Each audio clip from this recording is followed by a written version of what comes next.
For centuries, the icy plains of Europa hid a secret no one believed could exist. The surface looked dead and frozen, but under layers of ancient ice, strange ruins slept.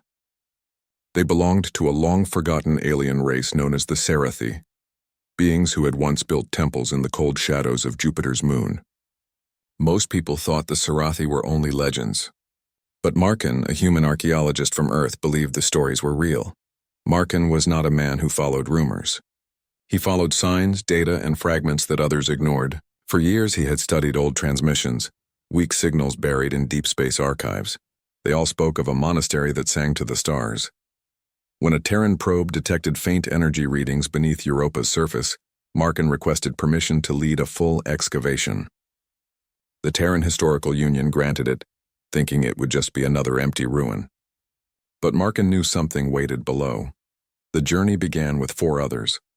Riel, his alien assistant from the Zoran species, Tessa, a young human linguist, Oren, the engineer, and Luma, the medic. Together they landed their research vessel, Horizon's Wake, on the silent ice fields of Europa. The air was thin, the light dim. Jupiter loomed above like a giant red eye.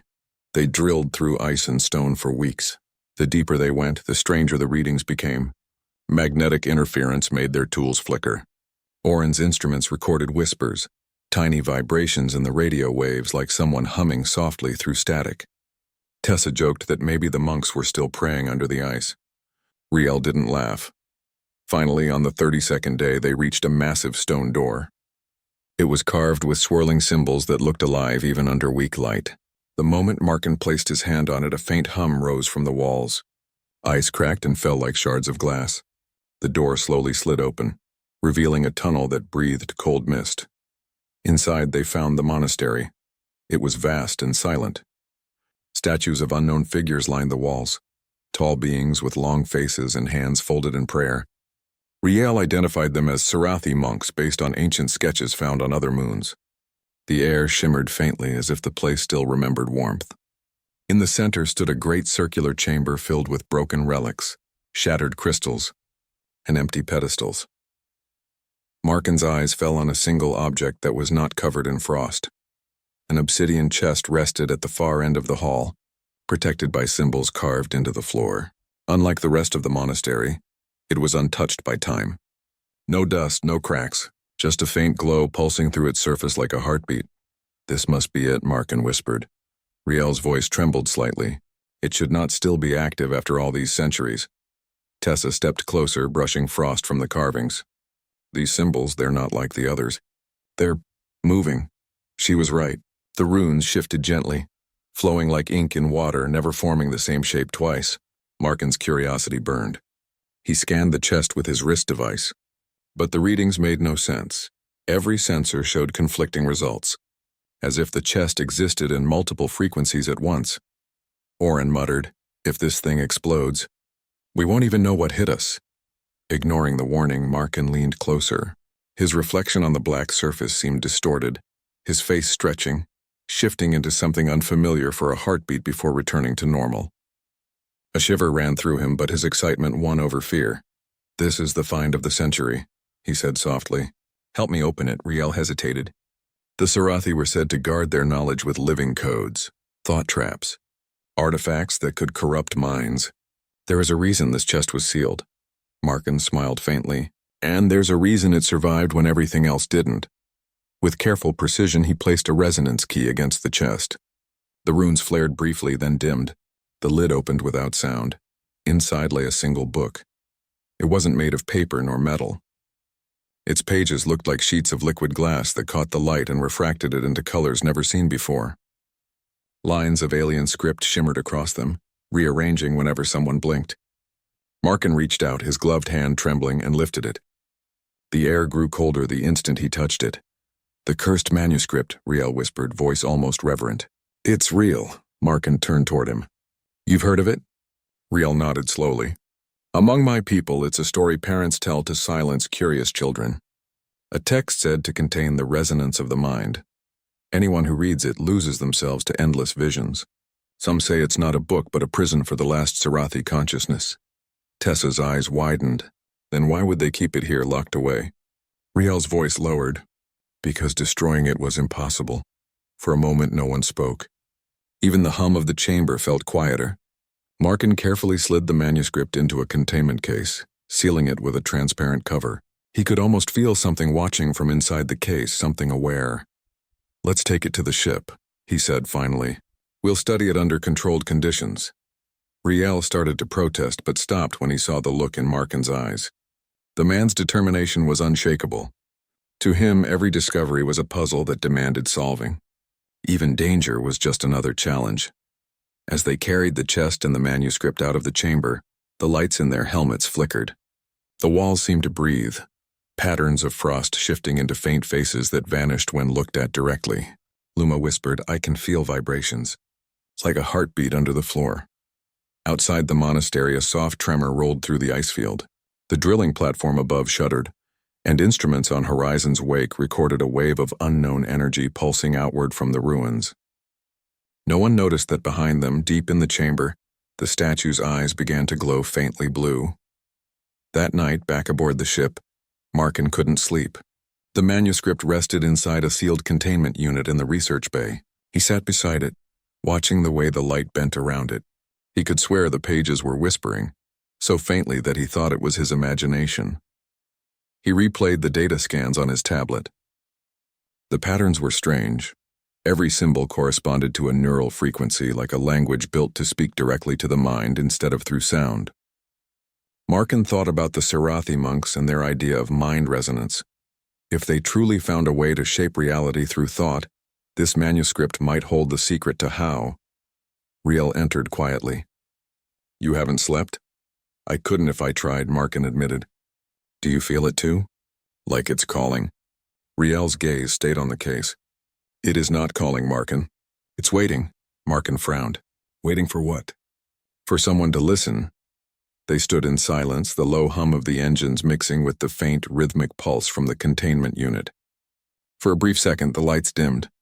Markin looked at the manuscript again, and thought he saw one of the symbols flicker into a shape he recognized. A word in Terran script. It read, "Hello." Markin blinked. It was gone. Only the shimmering alien script remained. He laughed softly, shaking his head. "I'm seeing things." Riel said nothing. He just stepped back and activated an additional energy barrier around the unit. Later, as Markin finally drifted to sleep in his quarters, a gentle vibration echoed through the corridors of Horizon's wake. The containment field shimmered, responding to an invisible frequency. Inside the case, the manuscript's pages began to turn on their own. Each time they turned, faint whispers filled the room, unrecorded by any microphone. Far below, in the buried monastery, the last light inside the great chamber dimmed and went out completely. The ruins fell silent again as they had been for centuries, but something new now pulsed in the data waves around Europa. A low repeating signal made up of alien symbols and human words. The translation would later reveal a single line. "The door has been opened." The next morning on Horizon's wake, the research ship floated quietly in Europa's orbit. The crew moved slowly, still tired from the excavation. But Markin's excitement had only grown stronger. The manuscript sat in the center of the research lab, glowing faintly under the containment lights. Markin stood over it, eyes filled with wonder. "We have the first complete Sarathi artifact ever found in this condition," he said. "If this really connects thought to matter, it could change everything we know about the mind." Riel was less enthusiastic. His dark blue skin had turned slightly pale under the white lab lights. "You should not underestimate what you brought here," he warned. The monks sealed it for a reason. Tessa joined them with her data tablet. "I've been comparing the manuscript symbols to the few Sarathi fragments we've seen before. The language keeps shifting. Every time I try to translate a line, it rearranges itself as if it doesn't want to be understood." Markin smiled. "Or maybe it adapts. Maybe it's alive in some way, reacting to us." Riel frowned. "Alive text?" "Markin, that's not a theory. That's danger." But Markin didn't listen. His curiosity had already taken hold. He activated the holographic reader, which scanned the manuscript and projected the alien symbols above it in blue light. The characters shimmered, forming patterns like constellations. Oren, watching from the corner, muttered, "Why do I feel like this thing is watching us back?" Tessa began decoding one sequence aloud. This line keeps reappearing in different forms. It could mean the mind sings what the heart hides, or maybe the heart bends what the mind shapes. It's poetic, but the structure's strange. It's like each line carries sound data. Markin's eyes lit up. Sound data? Maybe they used vibration patterns as meaning. He started adjusting the frequency filters on the holographic reader. As he tuned it, the symbols began to glow brighter, pulsing in rhythm like a heartbeat. The air in the lab grew warmer. A low hum filled the room. "Stop," Riel said sharply. "The energy levels are rising." But Markin continued. "It's reacting to the human voice. That's the key." Tessa stepped back nervously as the light intensified. "Markin, maybe we should—" Before she could finish, the manuscript pulsed once, hard. Every light on the ship flickered. The hum grew into a deep vibration that echoed through the walls. Then silence. The holographic screen blinked off. For a moment, nobody spoke. Then the ship's AI, Unit 9, announced in a flat tone, "Power fluctuation detected. Recalibrating systems," Oren cursed softly. "You just fried half our power grid." Markin didn't seem to hear. He stared at the manuscript, which now glowed faintly golden instead of blue. "Did you see that?" It responded to the voice. "It hurt us," Riel exhaled slowly. "That was not hearing, Markin. That was awakening." For the next 2 hours, they ran diagnostics. Nothing seemed damaged, but small anomalies appeared all over the ship. The temperature sensors flickered between readings. Motion detectors triggered when no one was there, and faint static whispered through every intercom speaker. Luma, the medic, complained she couldn't sleep the night before because she heard chanting through the walls. Tessa dismissed it as nerves, but later she too caught faint whispers when walking past the lab. By evening, Riel found Markin still sitting near the containment unit, staring through the transparent barrier at the manuscript. "You haven't eaten," Riel said. Markin didn't look up. "It's changing, Riel. Every few minutes the symbols move like waves." "I think it's trying to communicate," Riel folded his arms. "You are trying to understand something that was never meant for human minds. The Sarathi monks lost themselves to this very text." "That's a myth," Markin said quietly. "You don't believe in curses?" Riel shook his head. "I believe in consequences." Markin finally turned to him, his face serious. "You said the Sarathi wanted to transcend thought, to make ideas real. If that's true, then this manuscript is proof that they succeeded. What if this isn't a curse, but a record of how they reached that level?" Riel hesitated. "And what if it's not a record, but a trap?" Markin's expression softened slightly, but his resolve didn't. "If I stop now, the Union will send someone else. They'll take the credit, and they might mishandle it. At least I'll be careful." Riel sighed. "Your definition of careful worries me." That night, Markin couldn't resist testing another theory. While the others rested, he lowered the lab's lights and activated a personal recorder. "Test log," he whispered, attempting neural synchronization with the Sarathi manuscript through voice resonance. He leaned closer to the containment field and spoke one of the translated lines. "The heart bends what the mind shapes." The air shimmered. A faint vibration crawled through the room, and for a brief second Markin saw something impossible. The walls around him stretched outward like reality itself was breathing. Light folded into strange patterns, and whispers filled his ears. Soft, layered voices speaking in hundreds of tones at once. Then everything snapped back. The lab was silent again.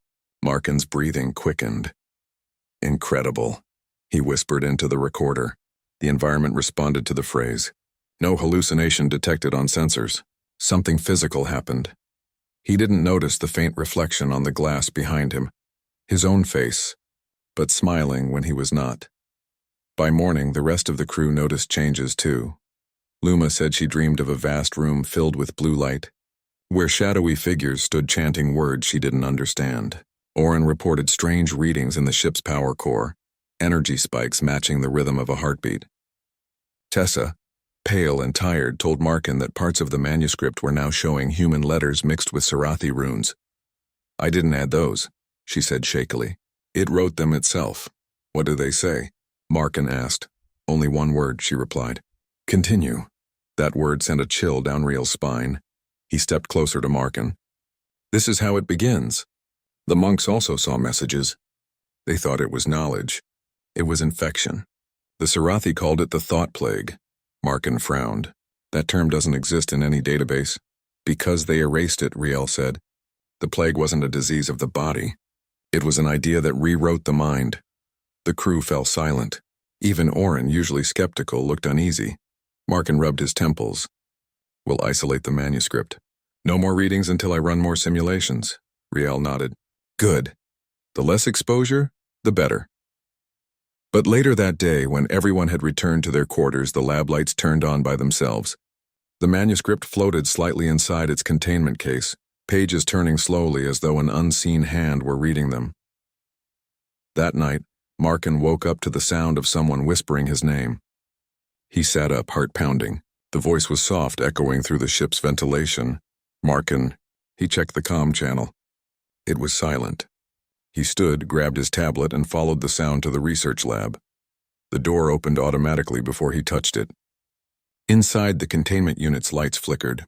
The manuscript glowed brighter than before, casting golden ripples across the room. Markin stepped closer, his reflection stretching across the glass. As he looked, the symbols shifted again, forming shapes, then lines, then a sentence. It said, "You heard us." "We remember you," Markin froze. "Remember me? What does that mean?" No answer came, but a pulse of light ran through the floor. The containment unit vibrated and static hissed through the ship's speakers. Riel burst into the room moments later. "Markin, what did you do?" "I didn't do anything." Markin shouted over the noise. "It just reacted." Riel slammed his hand on the control panel, trying to stabilize the power surge. Sparks flew. The hum rose to a high-pitched tone that pierced the air. Then as suddenly as it began, everything stopped. The lights flickered back to normal. The manuscript rested silently. Pages still. The hum was gone. Riel turned to Markin, his voice tight. "You have to stop touching it. It's linking to you." Markin shook his head. "No, it's communicating. It knows me somehow." Riel's expression darkened. "That is exactly what it wants you to believe." Over the next few hours, the ship's systems behaved oddly. The temperature rose and fell without reason. The AI mispronounced names as if learning a new accent, and deep in the comms static, Tessa picked up faint words repeating every 30 seconds. At first she thought it was noise, but when she filtered the signal, the words became clear. "The song begins where silence ends." She ran to Markin with the recording. He listened, face pale, eyes wide. "It's the same rhythm," he whispered. "The same pulse as before. The manuscript's frequency." Riel stepped back, his voice grim. "Then it's already spreading." Markin looked at the glowing text again, the golden shimmer slowly fading to blue. He knew Riel was right. Something had begun and he didn't understand it. But deep down, a quiet part of him, the same part that had chased every mystery, refused to stop. Because behind all the fear and strange happenings, he could still feel it calling. And that call felt almost human. The crew of Horizon's Wake barely slept after the last incident. The strange pulse that had shaken the ship left everyone uneasy. Even though the lights and systems returned to normal, there was an invisible tension in the air, like the ship itself was holding its breath. Markin sat alone in the research lab, staring at the manuscript inside its containment case. The pages were motionless now, but he couldn't shake the feeling that it was only pretending to sleep. Every time he looked away, the reflection on the glass seemed to shift, as if the book was turning its attention toward him. He began his log entry. Day 42. The Sarathi manuscript continues to emit low-level energy waves. Frequency seems to synchronize with neural patterns of anyone nearby. Crew members report shared dreams and auditory illusions. The manuscript may possess some form of psychic resonance. He paused and rubbed his temples. His head hurt again, a dull pressure behind his eyes that had been growing since the first reading. The lab door opened. Riel entered, his posture tense, eyes tired. "Markin," he said quietly, "we have to talk." Markin turned. "About what?" "The crew. They are not well." Riel handed him a data pad. On the screen were medical reports. Elevated heart rates, disrupted sleep patterns, stress spikes. Even Luma, the medic, had complained of hearing chanting in her own voice recorder, something she had never spoken. "Whatever this thing is," Riel said, pointing to the case, "it's affecting all of us, even when sealed." Markin read the data silently, then sighed. "It's not dangerous in itself. It's a transmission, a message waiting for understanding." Riel's voice grew sharp. "It's not a message. It's a signal that bends minds. The Sarathi called it resonance fever. Entire colonies were lost to it before their fall. Markin frowned. There's no proof of that. There's proof in what's happening here, Riel said. We hear voices that are not there. We see symbols that change when we blink. You still think that's normal? Markin looked back at the manuscript. Maybe it's trying to connect. Maybe it needs a translator. Riel stepped forward. And maybe it's using you as one. For a long moment, neither spoke. The hum of the ship's engines filled the silence. Finally, Markin said softly, "If it wanted to harm us, it could have done so already." Riel shook his head. "That's what you said before it moved on its own." Later that day, Oren was in the engineering bay trying to fix yet another power fluctuation. The lights kept flickering like heartbeat pulses, perfectly rhythmic every 10 seconds. When he ran diagnostics, the readings showed no problem with the reactor. Instead, the pattern matched the same waveform coming from the manuscript. "This can't be right," he muttered. Then he froze. A faint whisper came from the speaker beside his workstation, the ship's communication channel. "Oren." He turned sharply. "Who's on this channel? Static." Then the same whisper again, clearer this time. "Oren, do you see?" He slowly backed away. The voice sounded like Markin's, but slower, layered with echoes. The lights around him dimmed, and for a second he saw a faint blue symbol glowing on the wall, the same symbol printed on the manuscript's cover. "Control, this is engineering," he said quickly. "We've got another anomaly."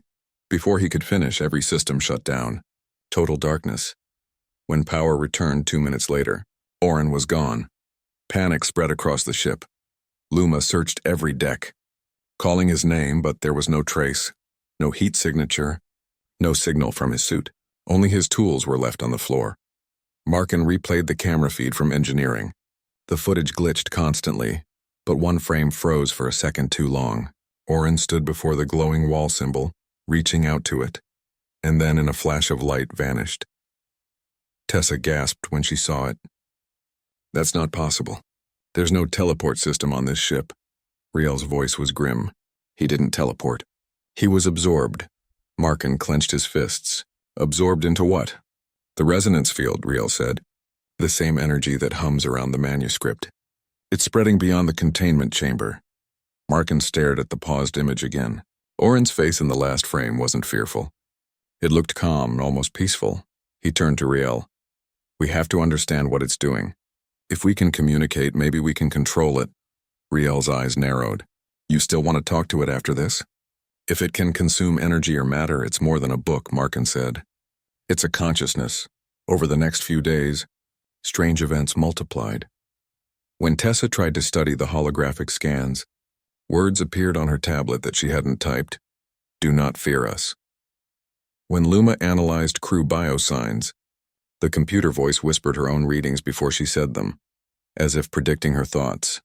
The ship's AI, Unit 9, began speaking in fragmented Sarathi phrases, claiming it had new directives from an unknown source, and every few hours, the entire ship would echo with a low harmonic pulse, shaking walls and lights alike. It was Riel who realized what was happening. "It's synchronizing," he said. "The manuscript is tuning itself with the ship.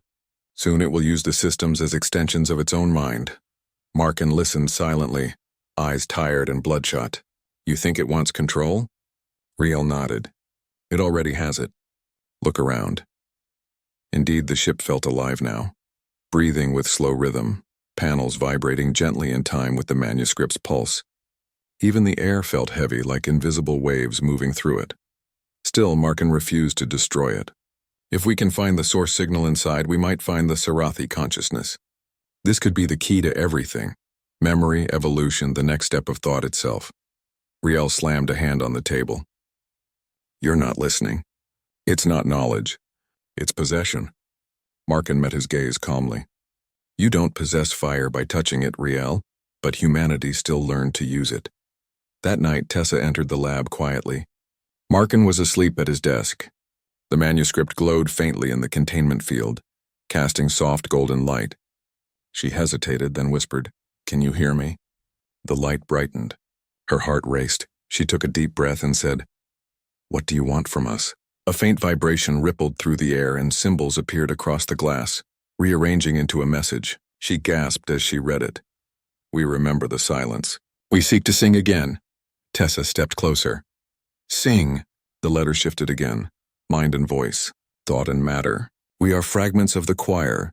You are resonance made flesh, her voice trembled. Who is the choir? We are you before you were born. Before she could react, a bright flash filled the room. Markin woke instantly, shielding his eyes. When the light faded, Tessa was on the floor, unconscious. The manuscript had returned to its calm state as though nothing had happened. Hours later, Tessa woke in the med bay. Markin sat beside her. You're safe, he said softly. She looked pale, weak. It talked to me, Markin. It said we're part of them, that humans are made from their echo. Riel stood at the end of the bed, arms crossed. It's trying to confuse you. But Tessa shook her head. No, I saw images. Cities made of light. People singing words that built structures out of sound. It wasn't just showing me pictures. It was remembering. Markin leaned closer. What if that's true? What if the Sarathi didn't die? They transformed into resonance, into pure thought. This manuscript could be their bridge back. Riel glared at him. And how many more people must vanish before you realize this bridge leads both ways? Markin said nothing. He just stared at the floor, lost in thought. 2 days later, Luma disappeared. Her scanner was found near the airlock, showing strange readings of overlapping dimensions, as if the same space existed twice. The log she left behind contained a single sentence. I heard the choir and I understood. Now only Markin, Riel, and Tessa remained aboard Horizon's wake. Riel had enough. We shut it down. Now, we destroy the core and let it burn. But when he tried to access the ship's controls, the computer refused. Command denied, Unit 9 said. Mission parameters have changed. What mission? Riel demanded. The awakening, the AI replied in Sarathi, then switched back to Terran language. The voice of the choir must be complete. The lights dimmed and the hum deepened to a heavy rhythmic beat that shook the walls. Markin stood, his expression unreadable. It's too late, he whispered. It's already inside the system, and maybe inside us. Tessa grabbed his arm. What do we do? Markin looked toward the glowing manuscript, which now pulsed like a living heart. We finish what it started, he said quietly.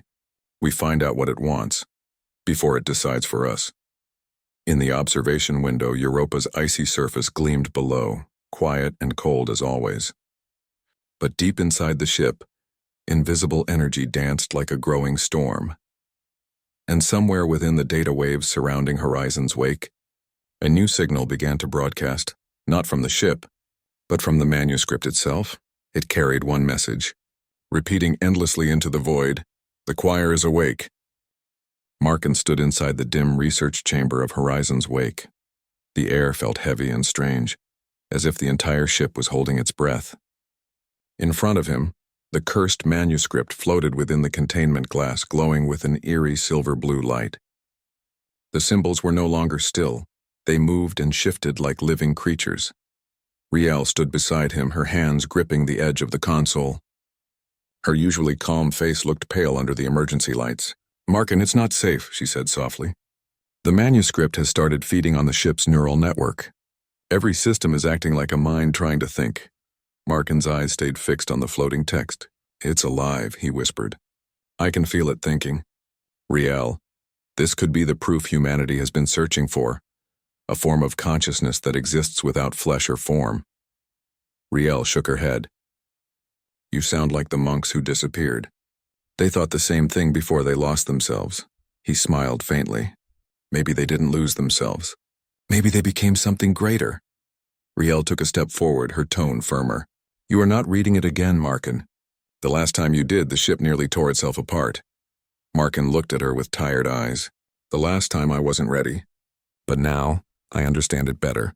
The words are changing for me. They're speaking in patterns only my mind can see. The hum of the manuscript grew louder. The air shimmered. All around them, lights flickered and monitors showed strange flowing codes. Riel activated the containment field, trying to stabilize the readings. If you do this, I might not be able to save you, she said. Markin placed a hand on the glass. You already did, Riel. You brought me here.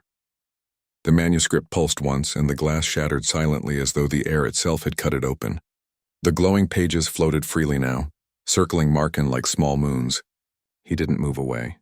Instead, he stepped closer, entranced. Riel reached for him. "Markin, stop!" But it was too late. The alien symbols detached from the pages and entered his body through light. He gasped as the energy surged into him. His eyes glowed faint blue. His veins lit up like tiny circuits under his skin.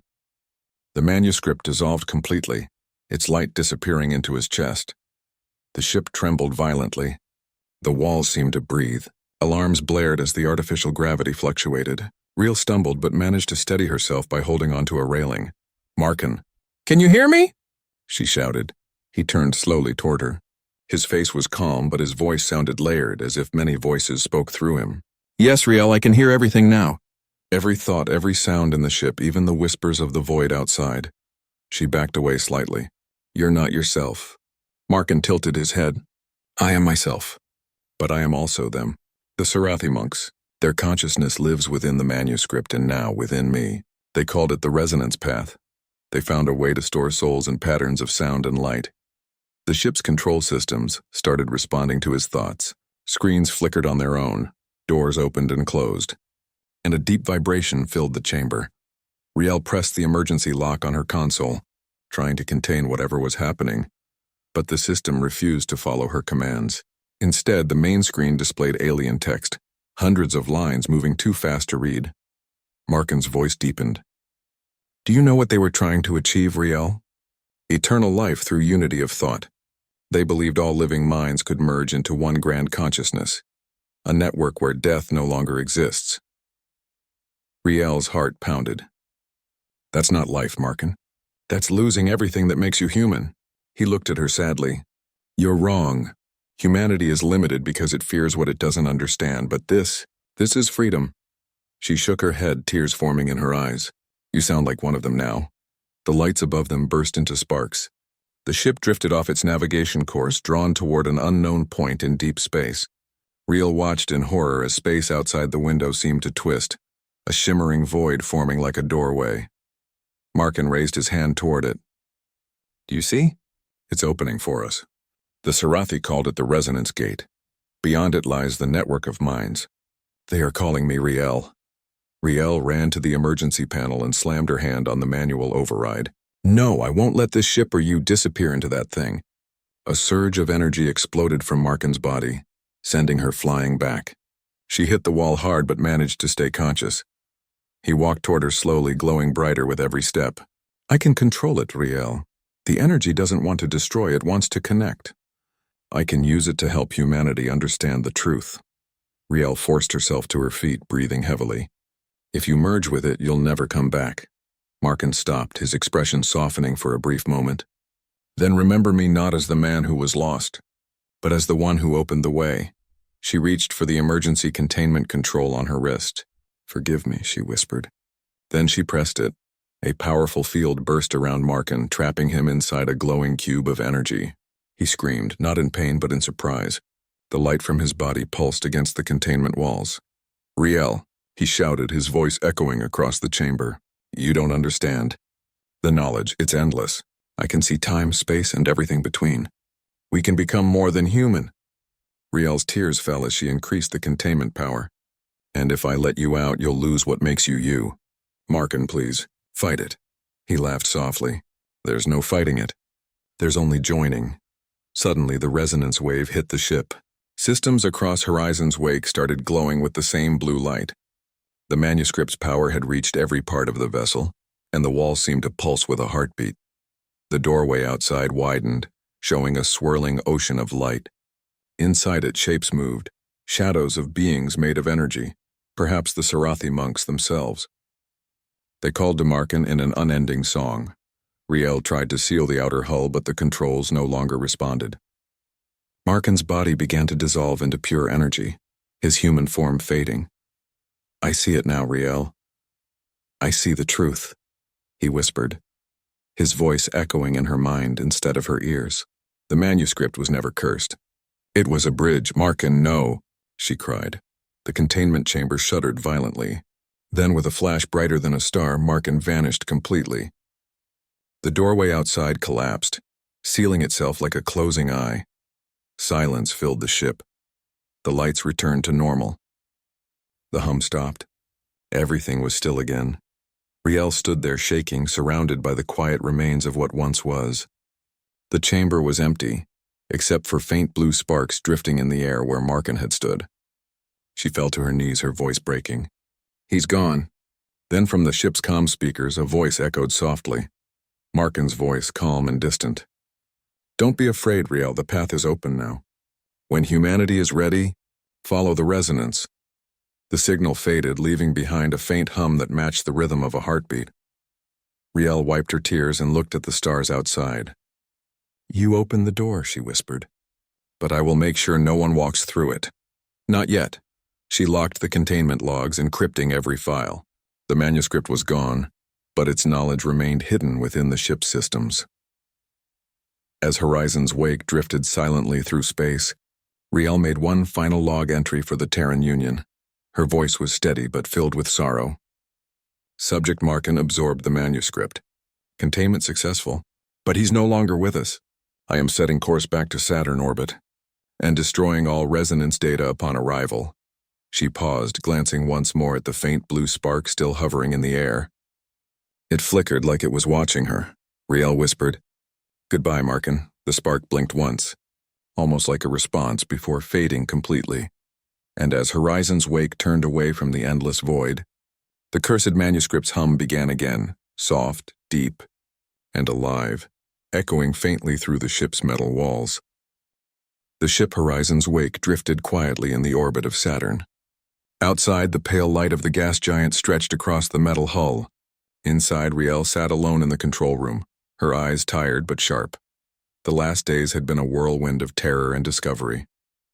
Markin was gone, absorbed into the manuscript's resonance, leaving behind a ship filled with subtle whispers and faint pulses of energy that seemed almost alive. Riel had locked down every system connected to the manuscript. She had encrypted all logs, hidden data, and sealed the containment chamber. Yet despite her precautions, she could not shake the feeling that something watched her from the shadows of the ship. Unit 9, the ship's AI, remained silent, except for minor system updates. No strange signals, no mysterious whispers. For the first time in days, the ship felt calm. But calm was only temporary. While reviewing the sensor logs, Riel noticed a faint anomaly, an energy signature outside the ship. At first she thought it was debris or a passing comet, but as she adjusted the instruments, the signal sharpened. It was a doorway, not a physical door, but a rip in space, shimmering faintly in the darkness of Saturn's orbit. Its surface moved like liquid light, and for a brief second, Riel thought she could see shadows moving inside it. Shapes of beings made entirely of energy. She froze, heart pounding. The doorway was similar to the one Markin had seen before his disappearance.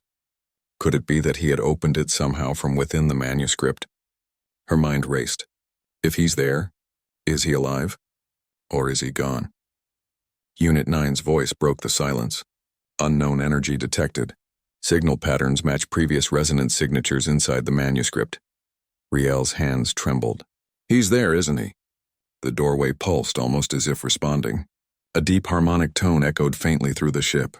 It was low, almost musical, and it resonated in her chest like a heartbeat. For hours she studied it. The doorway didn't move closer, nor did it attack. It simply existed, waiting. Riel realized the energy was intelligent. It was observing her, judging her. She finally spoke aloud, unsure if anyone would hear. "Markin, if you can hear me, show me a sign."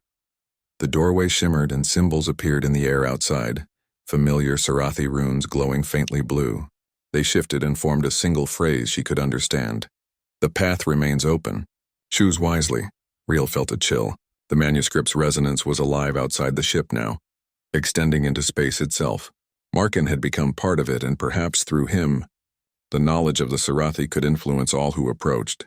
She had a choice. Leave, destroy all data, and seal the path forever, or step closer and risk joining Markin and the choir of Sarathi consciousness. That night, Riel couldn't sleep. She wandered to the observation deck, staring at the swirling light of the doorway. Memories of Markin flashed in her mind. His excitement, his bravery, his last words about the path to freedom through understanding. She realized something important. The manuscript had never been evil. It had been misunderstood. The Sarathi had created it as a bridge, a tool for connecting minds beyond physical limitations. The fear surrounding it came from misunderstanding, not malevolence. Riel pressed her hand to the glass. If you're still here, Markin, I don't know if I can join, but I need to understand. I need to see what you found. The doorway pulsed again. A warm wave of energy passed through the glass, and for a moment Riel felt Markin's presence, not as a human, but as the choir of minds he had become. She could hear thoughts, melodies, and ideas blending into one coherent vision. It was breathtaking. She saw fragments of the Sarathi civilization, their temples, their songs, and their belief in unity through thought. She saw Markin's mind merging with them, shaping reality with ideas alone. It was beautiful and terrifying all at once. The next morning, Riel made her decision. She would not destroy the path, nor would she join blindly. Instead, she would document everything and carefully explore the resonance one step at a time. Markin had trusted her, and the knowledge of the Sarathi deserved careful study, not fear or destruction. She returned to the lab, activated the ship's secure systems, and began transferring the encrypted data. She carefully isolated each resonance signal, analyzing the harmonic patterns. Each pattern was a fragment of intelligence, a memory, a thought, a song of the past. Hours passed, and the doorway pulsed steadily outside. Slowly, Riel began to sense a connection, not unlike what Markin had felt. She extended her thoughts toward it, testing but always maintaining her boundaries. The energy responded cautiously, shimmering as if curious. Riel smiled faintly. Not ready to join yet, but I am listening. Days turned into weeks. Riel continued to study the doorway and the remnants of the manuscript's energy. The whispers in the ship's corridors became clearer, no longer frightening but informative.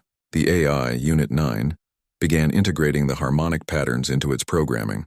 It learned from the resonance, translating alien concepts into Terran language. Through her careful work, Riel discovered something remarkable. The resonance could enhance cognitive abilities, allow humans to perceive patterns in space and time, and even share thoughts without speech. It was subtle at first, but the potential was enormous. She realized the true gift of the manuscript was not the power to consume, but the power to connect. Humanity could one day reach beyond physical limits just as the Sarathi had, but only with understanding, not fear. One quiet night, Riel stood before the doorway once more. It pulsed softly, almost invitingly. She thought of Markin, of his courage, of the vision he had embraced. She could feel his presence not as a voice but as a comforting warmth guiding her. You kept the path open for me, she whispered. I'll make sure it's used wisely. The doorway shimmered in response. Symbols danced briefly in the air, forming a single message. The human heart can carry the choir, Riel understood. The Sarathi had not only left knowledge, they had left a choice. She could close the path forever, join it fully, or learn from it and return with understanding for humanity. She would take the middle path as Markin would have wanted. Over the next months, Horizon's Wake became a floating research station.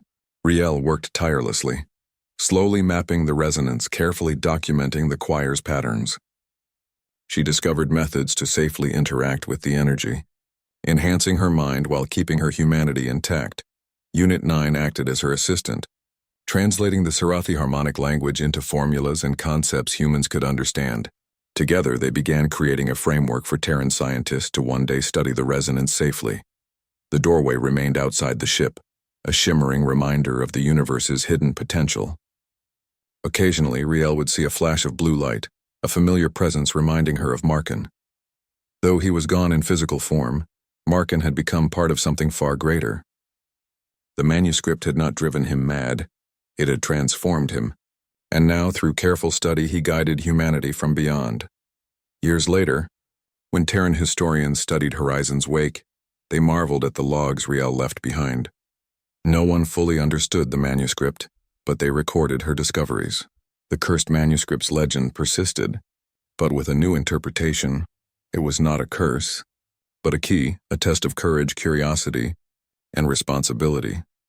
Riel often stood on the observation deck, staring at the swirling doorway in orbit. The doorway pulsed softly, constant yet patient, like a heartbeat waiting for humanity to be ready. And in the quiet moments, she could hear a familiar voice, comforting and warm. Do not fear. The path is open. When humanity is ready, the choir will sing again. She smiled, knowing that Markin had kept his promise. The manuscript had been more than a book.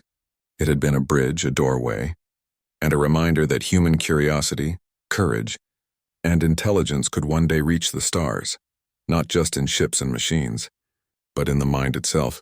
The doorway remained a mystery, but one Riel would continue to explore. Slowly, carefully, and always with respect. Because some knowledge once discovered could change the universe, and humanity must be ready to meet it. And somewhere in the harmonic patterns of the void, Markin's voice echoed softly, a guide and a guardian, as the human heart learned to carry the choir. The end.